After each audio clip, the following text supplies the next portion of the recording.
Hey guys, if you're watching this video, then you're probably about to be a first year teacher and I'm so excited for you. And one question I get all the time is, what should I be doing getting ready for my first year of teaching? Getting ready for your first year can be super overwhelming and exhausting, and you kind of just like don't know where to start. So I'm gonna go through some things that I remember doing, which was super helpful, and some things that I just recommend now that I'm past that and kind of going into my third year of teaching. So here we go. The first thing I recommend doing, and this is probably one of the most fun things in my opinion, is finding a decor bundle that you want to do in your classroom. So for me, I love pastels. I kind of did a color scheme in my classroom. That way if I wanted to switch out the bundles, then I could. But for your first year, pick a bundle that you like. I personally love Miss Jacobs Little Learners bundles. I think they're so cute. They come with everything you need. I actually have a discount code that I'll leave down below if you want to check out her bundles. They're so cute. And so I recommend doing that. At my school, I am so fortunate enough. I get to print everything there and laminate everything there.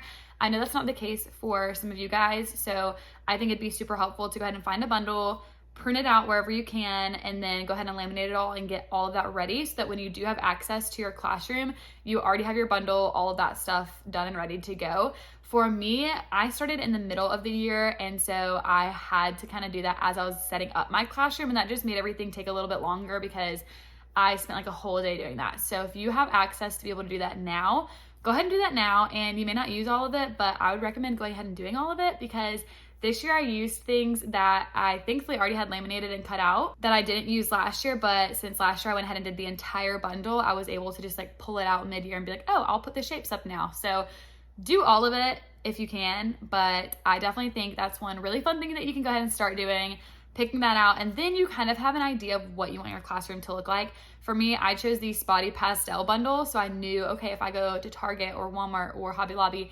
and I find some pastel things, oh, I already know it's gonna match my classroom.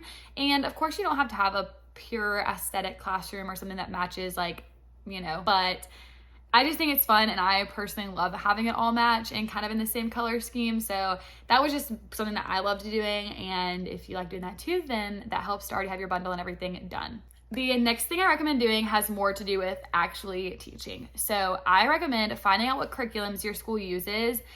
We use Abeka and Wonders and Bob Jones Math. Like, we use those, so it was helpful for me to know going in. Those were the curriculums I was using, and if you can get your curriculum books, I know it's a little bit of homework, but if you have any access to be able to get those books from your admin or your principal, go ahead and see if you can get those before school starts. That way you can kind of go ahead and like flip through. I went ahead, whenever I was going into third grade, I went ahead and got my books earlier in the summer, like July, and obviously don't spend a ton of time on it because you'll really know once you get into teaching like how things are going to go. But just to kind of get familiar with what you're going to be teaching kind of helps, and it'll help you know, like, if you're at Hobby Lobby and you see this math game or whatever, then like you kind of know like, oh, I remember seeing that in the book. We do teach that, so I can get this. Just to kind of have like a little bit of background info on what you're going to be teaching helps you prepare better. And so I definitely recommend looking at your curriculum if you can. If not, do not worry about it at all because I don't want to stress you out. And I did not do that in my first year going in. I didn't have that ability to do that. So I kind of came in and I was fine. So if you can't do it, do not stress about it. But if you're just like trying to be as prepared as you can and you have like that ability to go do that, then do it. But if not, like I said, do not stress about it at all. I want this video to be helpful, not stressful. The next thing that I recommend doing, I'm gonna just kind of call this brainstorming. So this is kind of the biggest thing for me, and I do this every summer. So this is not something you'll just do your first year, but it is something that you probably do the most your first year because you're never done it before. So I would brainstorm what you want to do for your classroom management, what you want to do for your parent communication, how do you want your kids to line up, how do you want to do lunch orders, all of your classroom rules and procedures. Go ahead and be brainstorming. Obviously, when you get in your classroom, you may try something and be like, oh gosh, this does not work at all. Scratch that, never mind, we're starting over. That happens to everyone. So for me, I had a Google Slides last year and I went ahead midsummer and kind of started brainstorming because I was switching from third grade to first grade. So I knew my classroom rules and procedures were definitely going to change since my students were a little bit more dependent on me in first grade. So it helped me because I went through, okay, how do I want my kids to line up? I like my kids to line up in number order. And if you've never heard of this, I think it's genius. I didn't do it my first 2 years. I did it this last year or my first year and a half. I did this last year during my second year, and it was life-changing. My team teacher told me about it, but every student has a number in your class. So I had 1 through 16, and that's how they lined up every single time we lined up. I would just say, it's time to line up. Number 1 would go line up, and then they would just follow right behind each other. Little things like that, and then it just rotated every week. But if you have questions about that, let me know. But basically for me, figuring out those little tiny things will help you feel more confident going into your first week of teaching, because the first 6 weeks, which if you've never read that book, I highly, highly, highly recommend it. But the first 6 weeks of school are so, so important. And I feel like it genuinely can make or break your year, because those first 6 weeks, you're really teaching your students who you are, how things go in your classroom, your rules and expectations, what things can kind of slide, what things can't. Obviously, it's different for every grade level, but for me in 3rd grade and in 1st grade, those first 6 weeks were like crucial for me. And this last year, I really, really tried to be strict and consistent and clear with my expectations, and it really paid off. My students knew that when I said something, it meant something. So if I said, if you guys keep talking, we're going to lose 5 minutes of recess, they knew if they kept talking that I was going to follow through with what I said. So as a first year teacher, a lot of times your students can kind of figure out ways to kind of go about things so that they don't get in trouble, or they kind of think that you can be a pushover. And so it's kind of really important to really lay the law down those first 6 weeks. And so over summer, you have a lot of time to kind of brainstorm and see, how do I want to do these things in my classroom? What do I want to use for classroom management? I use Class Dojo for classroom management, and I love it.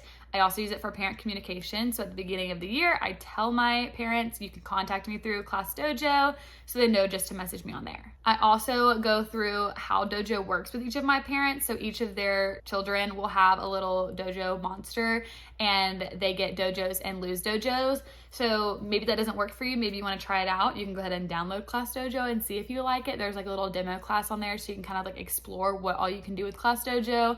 But I think brainstorming as much as possible and figuring out, okay, when I was student teaching, this is what my teacher did and I really liked it. Or, I didn't really think this worked that well. I want to do this. Obviously, again, it depends on what type of school you're in. I teach in a private Christian school, so I know some of the things I do, other people may not be able to do that or whatever. But brainstorm those little things that how you want your classroom to work. How do you want to set up your classroom library? How do you want your room to look? What's important for you? Is it important that you have a teacher table? Or is it important for you to have a big classroom library? Or is it important to you to have a common corner? Like, find out those little things. That way, when you get in your classroom and it's time to set up, like last year over summer, 2 years ago, I guess, before I was going into the 3rd grade, I went ahead and I knew this corner is going to be my reading corner. I want 2 bookshelves there. This is how I want it to look with my bundle. Over here, I'm going to have flexible seating. Up here is where the turn-in bin is going to be. I kind of had it all mapped out in my head. And when I tell you, when I was able to bring my stuff into that classroom, it was like, go, go, go. I knew exactly what I was doing. All of my decor was done. It's I just knew what I was doing, and it made it go by so much quicker, so much smoother. So I definitely would say make sure to be brainstorming. I'm sure your mind is already going 100 miles a minute. So just be writing those things down. I suggest doing a notes on your laptop or your phone or something, just so you can remember all those things you're thinking about, or go ahead and start creating Google Slides of your rules and procedures, and you can always go back and change those as you go. Another thing you could be doing is kind of making a friend at this school. This one may seem a little silly, but if you're going into a school that you don't know anybody, which was not the case for me, then you might be a little bit intimidated, and you kind of need that right-hand man who you can kind of go to for anything, and you can ask them hey, so how important is this? Or hey, how do the meetings go? Finding out that inside source of information of what to expect can also calm your nerves. For me, I teach at the school I went to, so it wasn't as nerve-wracking. I kind of knew what to expect, but I still did meet with somebody on my team before school started last year, and I was able to sit down one-on-one with them and kind of be okay, how do you run things in your classroom, and get their perspective. So if you already know one of your teammates that you're going to be working with, I highly recommend sitting down with them before school starts. Maybe not midsummer, but whenever you can, get coffee, get lunch, and just ask them those things how often does our team meet? How often do you guys have faculty meetings? How do you do classroom management? Learn from them and see, and obviously the things they may use doesn't work for you, but it may. And I have learned so much through all the teams I've been on and things that they do that I'm oh my gosh, I never would have thought of that. So really take and value what information they give you, and it'll help you a lot. So I highly recommend sitting down with one of your teammates or your mentor teacher and getting all of that like inside scoop of what to expect and get some of their advice. The last thing, and this kind of may not be able to be done over summer, but it could be, so I wanted to throw this in here, is organize. I will tell you, I had a goal before I went into teaching that I was going to go ahead and get everything organized my first year. That way it was not a hot mess. Then I realized that I was going to be changing grades every year, so it was a little harder for me. But if you know that, you have a permanent position in second grade at your school, then as soon as you start to teach, get everything organized. It will save your life. I had quarter binders in third grade just in case I was going to stay in third grade, which I didn't, but it's okay. I had quarterly binders and I kept all of my original copies, all of my answer keys, everything in those binders. So if I were to teach it again, then next year, quarter one, I take out that binder and I know this was my first language test. This was our first math test. Here's the answer key for everything. These are the study guides that I gave out. These are the handouts. Like, I had everything organized, and I mean, it didn't really help me because I didn't stay in third grade. But if, like I said, you're staying in your grade and you know that for a fact, go ahead and get organized, because the longer you teach, and I'm sure you've seen from your mentor teacher, or if you have like a teacher that you know who has taught for 30 years, they're kind of established in their room and they may not be super organized just because they've piled up things, or they may be super organized, but I'm just saying. Every teacher is different. I'm a type A teacher and I really like to have everything organized. Now, that's not always the case. I definitely do have parts of my classroom that are not organized whatsoever, but I like to say, and I tell everyone this, as you're starting out, go ahead and get organized. Figure out how you're going to organize your books. Are you going to do it by genre? Are you going to do it by level? Are you going to do it by the category of book that it is? Like, oh, these are all the Judah B. Jones. These are all the Magic Tree House. Like, figure out how you want to organize your books, because I feel like books can be a main thing that you can work on over summer. I was so blessed that my mom's best friend retired the year I was going into teaching, and she had hundreds of books for me, and it was the biggest blessing ever because I really didn't have any books before that. But I spent the entire summer going through every single book, figuring out which ones I was going to have in my classroom. And my first year I did it by genre, so I split them up by genre. I put color-coded dots on them based on what genre they are. I had it all organized. And so that really helped, or get things to help you organize. So I really recommend using the mesh pouches off of Amazon, and I'll link them down below. I use these for so many things. Having them on hand your first year, I promise you, you will use all of them. You can use them for games, centers, you can use them for flashcards, you can use them for transformation days, you can use them for bulletin board supplies, you can use them to store headphones, iPads.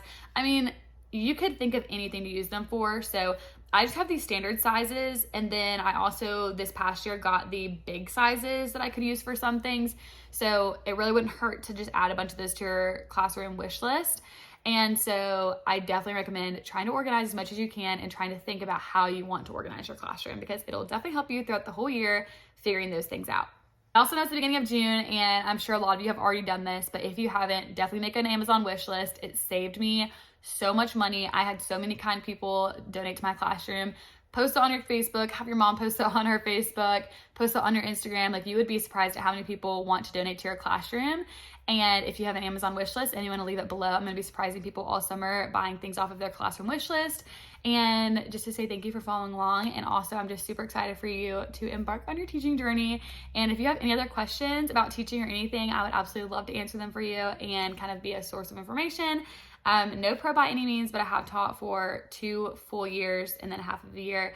And I just feel like I have learned so much. So I would love to give any information you need, any suggestions, any advice. So leave any and all questions down below, or DM me on Instagram. I'll put my Instagram up here on the screen. And I hope this was super helpful for you guys. And I will see you guys in the next one.